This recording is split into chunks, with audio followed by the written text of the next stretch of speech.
The truth about crypto mining in 2025. Why your GPU mining dreams are dead and what replaced them. In 2017, a college student in his dorm room could set up a few graphics cards, point them at Ethereum, and make $500 a day mining cryptocurrency while he slept, studied, or went to class. The electricity cost was covered by the university, the hardware paid for itself in 2 months, and for a brief, glorious moment it felt like free money, like a glitch in the matrix, like anyone with a computer and an internet connection could print their own wealth. Fast forward to 2025, and that same college student, if they tried the exact same strategy, would lose money every single day, would struggle to even cover their electricity costs, would find that their GPU, which might have cost $1,500, generates maybe 50 cents a day in revenue before electricity, and after electricity costs they're operating at a loss. Mining has become profoundly unprofitable for everyone except massive industrial operations with access to wholesale electricity prices, specialized hardware, and economies of scale that individuals can't compete with. But here's what makes the story of crypto mining in 2025 absolutely fascinating and important to understand. Mining didn't disappear, it evolved, transformed, became something completely different from what most people imagine, and the changes reveal fundamental truths about cryptocurrency, about economics, about how technological democratization always eventually leads to industrialization and consolidation, and about why the dream of decentralization, the core promise of cryptocurrency, has largely failed in the one area where it mattered most, the actual production and securing of the blockchain. This is the story of what happened to crypto mining, how we went from teenagers making thousands of dollars a day in their bedrooms to massive facilities in rural Texas and Iceland consuming more electricity than entire countries, how Ethereum's transition to proof-of-stake in 2022 killed GPU mining overnight and displaced millions of miners, how Bitcoin mining has become an industrial oligopoly controlled by a handful of publicly traded companies and nation-states, and what this consolidation means for the future of cryptocurrency, because if mining, the foundational activity that's supposed to secure decentralized networks, is controlled by a small number of massive players, then what exactly is decentralized about these supposedly decentralized systems, and are we just recreating the same centralized power structures that cryptocurrency was supposed to replace, just with more electricity consumption and carbon emissions? Let me take you back to understand how we got here, because in the beginning, in 2009 when Bitcoin launched, mining really was democratic and accessible. Satoshi Nakamoto, Bitcoin's pseudonymous creator, designed the mining algorithm so it could run on ordinary CPUs on the processor in any regular computer, and in those early days, when almost nobody knew Bitcoin existed and there were maybe a few hundred people worldwide who were mining, you could mine hundreds or thousands of Bitcoin on a laptop. The difficulty was low, the competition was minimal, and the electricity cost was negligible compared to the value you were creating. Early Bitcoin miners, people who got in between 2009 and 2011, could generate life-changing wealth with equipment they already owned, just by running software in the background while they used their computer for other things. And this was the promise, this was the vision, that anyone could participate in creating and securing this new form of money. That you didn't need permission from banks or governments, you just needed a computer and electricity. But economics is relentless, and what happened next was predictable in retrospect, though shocking to many people at the time. As Bitcoin's price increased, as more people heard about it and wanted to mine, the competition intensified, and miners started looking for advantages, for ways to mine more efficiently than their competitors. And they discovered that GPUs, graphics cards designed for gaming and video rendering, were much more efficient at the specific type of calculation Bitcoin mining required than CPUs were. GPUs could do thousands of mining calculations in parallel, and a $300 graphics card could mine 50 to 100 times more Bitcoin than a CPU, so GPU mining took off in 2010 to 2011, and suddenly if you were still CPU mining, you were obsolete, couldn't compete, would mine less in a month than a GPU miner made in a day, and this was the first consolidation, The first step away from democratic mining, where anyone with any computer could participate, towards specialized mining where you needed specific hardware. But the GPU mining era didn't last long because the economics kept pushing toward more specialization. By 2012 to 2013, companies started developing ASICs, application-specific integrated circuits, chips designed to do one thing and one thing only: mine Bitcoin, and these ASICs were thousands of times more efficient than GPUs at Bitcoin mining. A $5,000 ASIC could mine more Bitcoin than $500,000 worth of GPUs. And when ASICs hit the market, they didn't just obsolete GPUs, they made it economically irrational to mine Bitcoin with anything else. GPU miners watched their revenue collapse overnight. Their equipment became worthless for Bitcoin mining, and mining consolidated further. Now you needed not just any computer or even any gaming PC, you needed specialized hardware that had no other purpose, and this hardware was expensive, had long lead times, and was manufactured by a small number of companies, mostly in China, so the barrier to entry increased dramatically, and the dream of democratic mining became obviously dead for Bitcoin. But then Ethereum launched in 2015, and Ethereum's founders, having watched what happened to Bitcoin mining, made a deliberate choice to design their mining algorithm, called Ethash, to be ASIC resistant, to require lots of memory in a way that made it uneconomical to build ASICs for it, and this meant Ethereum mining remained profitable on GPUs, and from 2016 through 2022, GPU mining exploded. It wasn't just hobbyists mining in their bedrooms anymore. It was people building mining farms with dozens or hundreds of GPUs. It was the GPU shortage of 2017, when you literally couldn't buy a graphics card because miners were buying everything. And then the even worse shortage of 2020 to 2021, when GPUs were selling for 2-3x their retail price and people were camping outside stores and using bots to try to buy them. And gamers were furious because they couldn't upgrade their PCs, couldn't buy new graphics cards at any reasonable price because miners were buying everything and miners didn't care about paying $1,500 for a $500 GPU because it would pay for itself in 2 months at Ethereum's price and mining difficulty.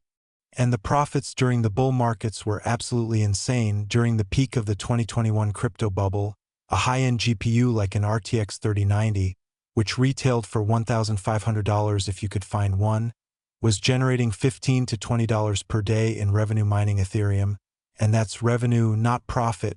But even after electricity costs, in most places you were making $10 to $15 per day, which means the card paid for itself in 100 to 150 days, and then everything after that was profit, and people were making serious money. There are stories of people who quit their jobs to mine full-time, who took out loans to buy more GPUs, who filled warehouses with mining rigs, and for a couple of years, from 2020 to early 2022, GPU mining felt like the easiest money in the world. You bought hardware, pointed it at Ethereum, and watched money accumulate in your wallet, and the more you scaled, the more you made. It was literally passive income that required minimal technical knowledge and no special skills.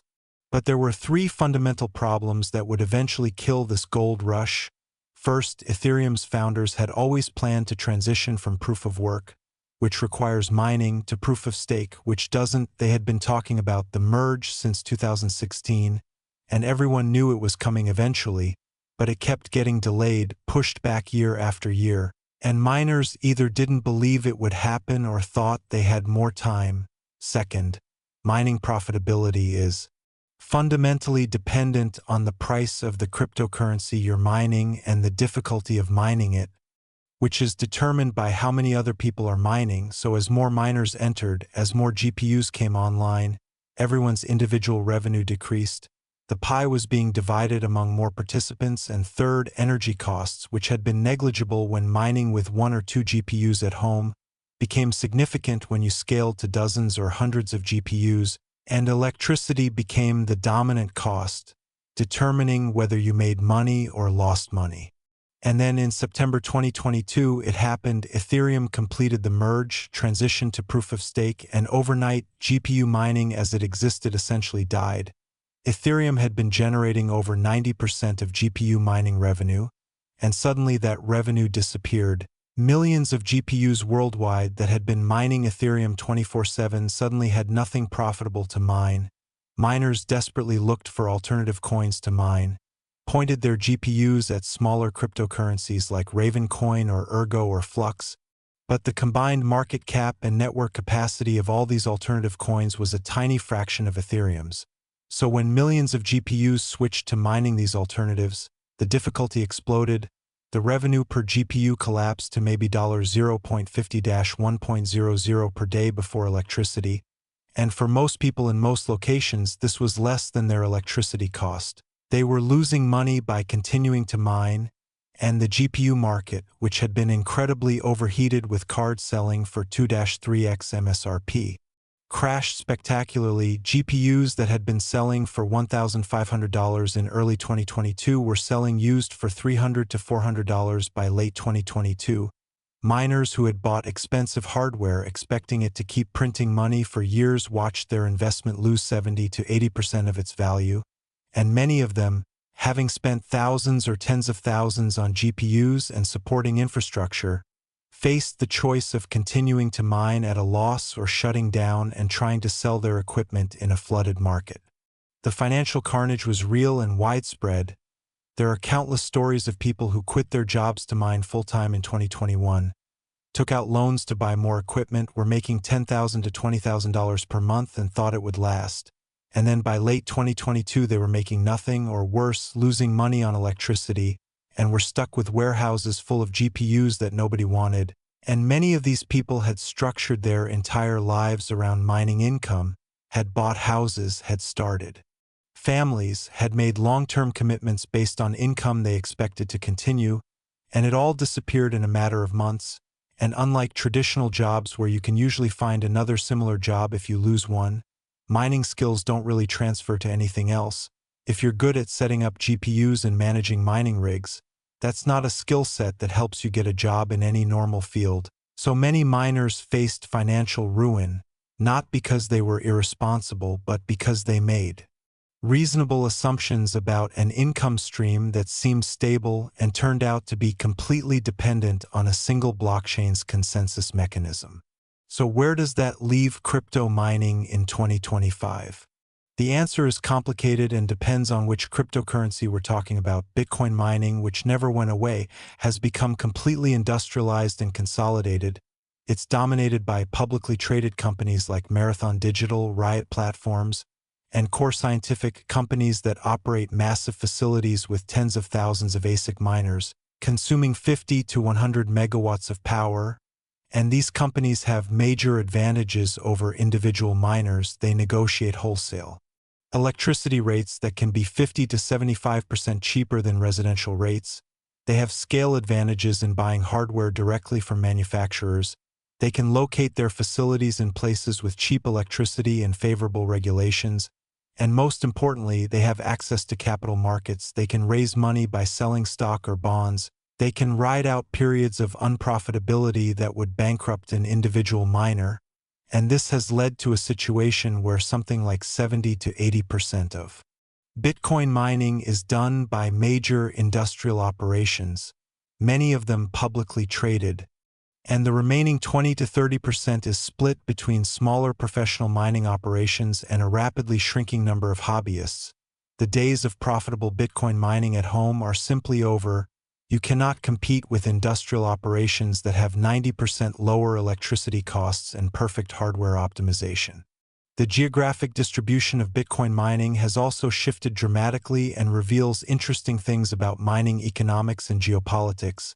After China banned cryptocurrency mining in 2021, which had previously hosted about 65% of global Bitcoin mining, the hash rate, which is the total computing power securing the Bitcoin network, migrated primarily to the United States, which now hosts about 35 to 40% of global Bitcoin mining, most of it in Texas where electricity is cheap and deregulated, and to Kazakhstan, Russia, and other countries with low energy costs and either friendly or indifferent regulatory environments.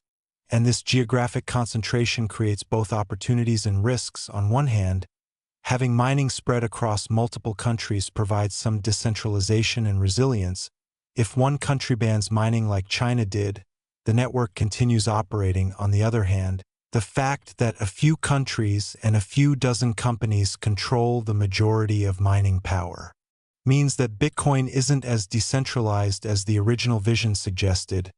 If those few countries decided to coordinate regulation, or if those few companies decided to collude, they could potentially attack the network or at minimum exert significant influence over protocol changes. The economics of Bitcoin mining in 2025 are also interesting because they're now closely tied to Bitcoin's price cycles and the halving events that reduce mining rewards every 4 years. Bitcoin just had a halving in April 2024, which cut the block reward from 6.25 BTC to 3.125 BTC, meaning miners are now receiving half as much Bitcoin for the same amount of work. And this puts enormous pressure on mining profitability. Many miners who were barely profitable at the higher reward rate are now unprofitable and have to shut down, and the miners who survive are the ones with the lowest electricity costs and the most efficient hardware.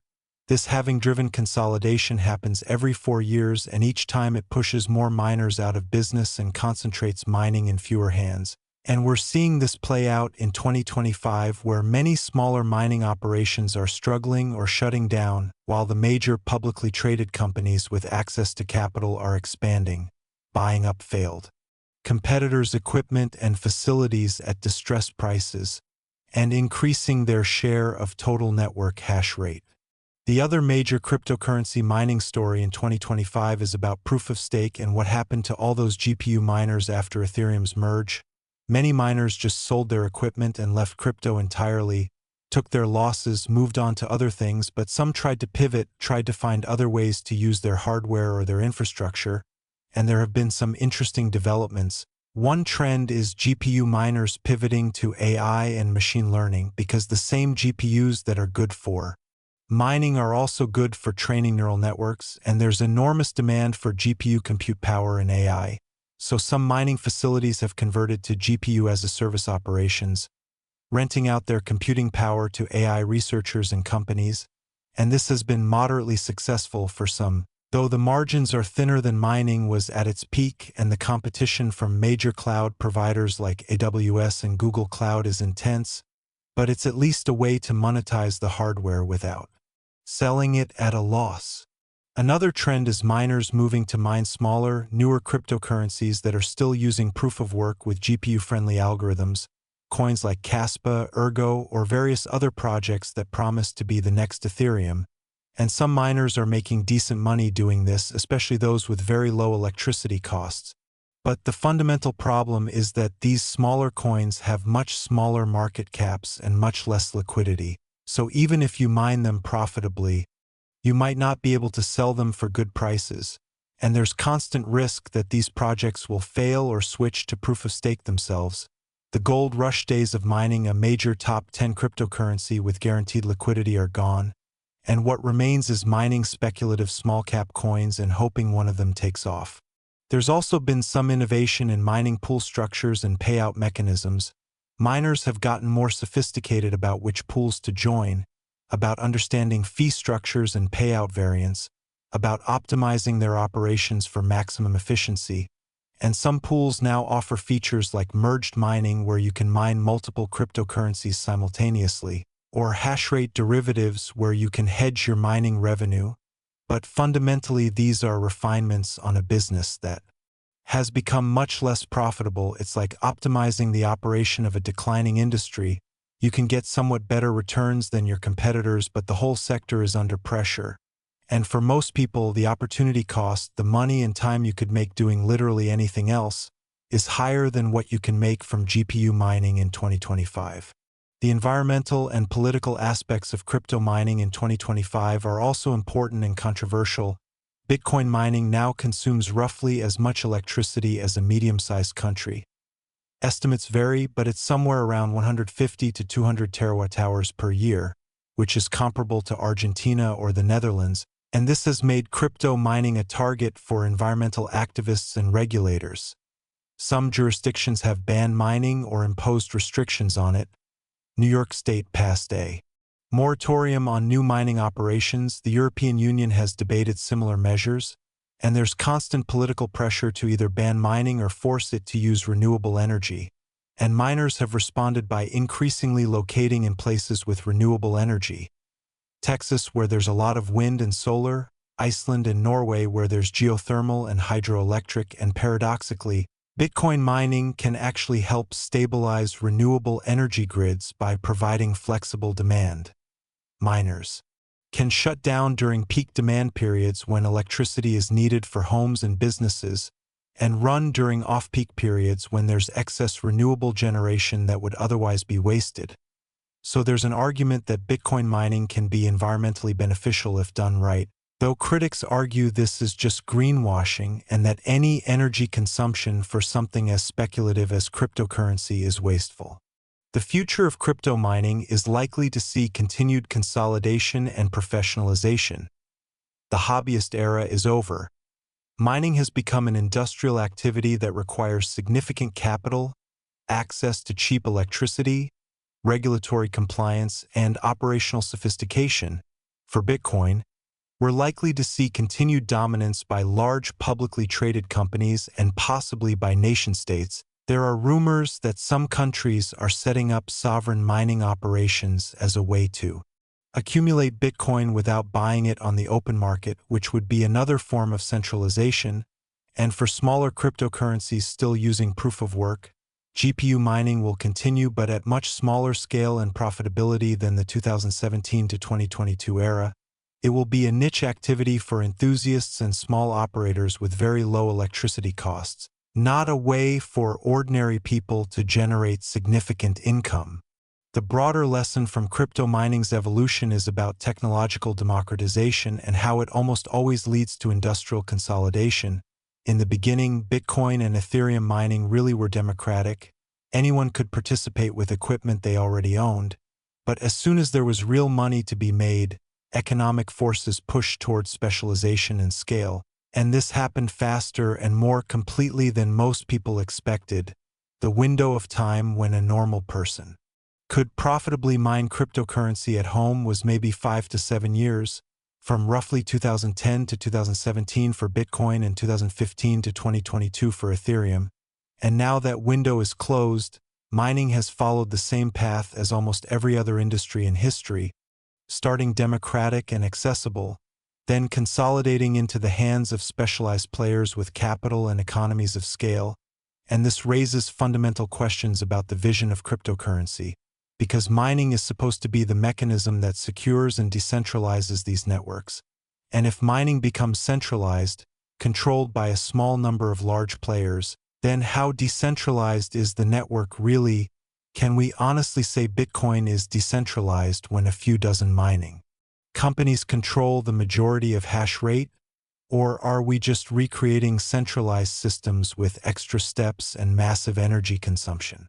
The believers would argue that the decentralization that matters is that anyone can verify the blockchain, that even if mining is centralized, the fact that millions of people can run nodes and verify that miners are following the rules prevents centralization from being a problem. And there's some truth to this. The fact that you can validate the blockchain yourself means miners can't cheat without being caught. But it's also true that miners have significant power over the network. They decide which transactions to include in blocks. They collectively decide whether to adopt protocol changes. And if mining becomes too concentrated, the risk of collusion or regulatory capture increases.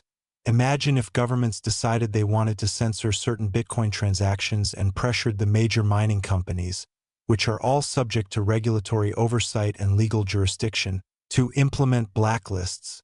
Technically, the network could fork and create a new chain without censorship. But if the majority of hash rate stays with the censored chain, that's the chain that most people will follow.